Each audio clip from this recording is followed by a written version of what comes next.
The 1 in 3 Illumination Tour has been traveling across the country. We're not just using policy to talk about abortion stigma and abortion access, but we're using people's stories. We're using the real stories from women across the country to really say that this is a choice that they made. They're okay with that choice. And it's really a moment for us to use art and culture as well as activism and organizing to really stand and say that this is who we are. All people deserve access to abortion care, and they deserve to access that care without being stigmatized. To see my face on the side of a building and to know that it possibly changed someone's life, to let them know that they weren't alone, was just an amazing feeling. I am reading on behalf of Renee. Abortion was the best decision for my situation, my future family, and my life.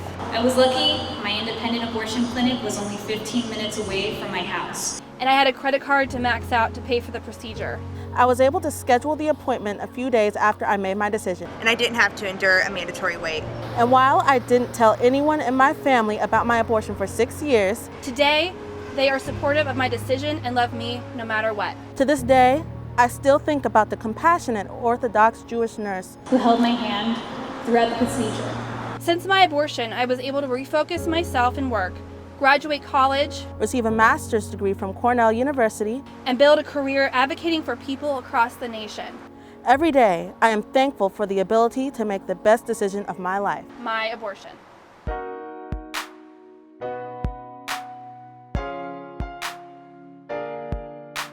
The 1 in 3 campaign is a project of Advocates for Youth. The statistic comes from 1 in 3 women will have an abortion in her lifetime in the United States. The 1 in 3 campaign tour really is to elevate, to illuminate experiences of real women in this country. Hi, we are here live in Memphis, Tennessee with the 1 in 3 Illumination Tour. Woo!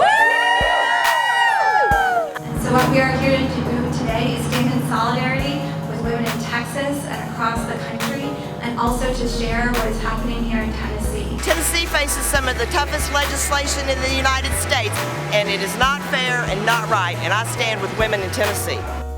We're getting a lot of attention. People are stopping, they're curious, what are we doing? Who are we? What does 1 in 3 mean? And it's good. I think even if they don't ask, a lot of people are going to go home and Google what 1 in 3 is. I do too.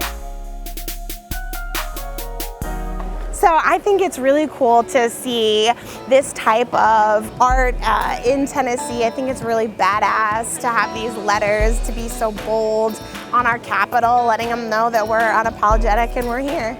Having folks come into town for an event like this as part of a larger tour creates a greater sense of community around this issue. I think specifically coming to the buckle of the Bible Belt that is Nashville, where sometimes standing alongside and for and with folks who have chosen to have abortions, sometimes it can feel kind of isolating. And so when folks from the larger community come in and stand alongside us, it makes us feel like we're more powerful together, which is pretty fantastic.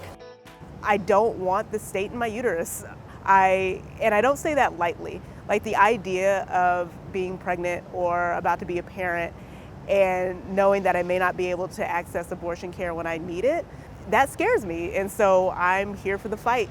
I'm here to make sure that not just my rights are preserved, but that myself and other people like me have real access to abortion care, and that it's not just a law on paper. We need to make it known that people access abortion for a variety of reasons, and all those reasons should be honored and protected. People should be able to access care no matter what. But I really do think that people who believe in the right of women to have reproductive choice, those religious voices, those moral voices ought to be heard. In the 2016 legislative session, West Virginia introduced 13 bills related to abortion. One bill passed which drastically reduced the standard of care for pregnant women in their second trimester and beyond. We want to send a message to the West Virginia legislature that we are not Texas and we are not messing around. As we stand here tonight awaiting the justice's decision, we urge them to hear our stories and strike down the Texas law. Let our stories light the way towards compassionate and sensible abortion policy.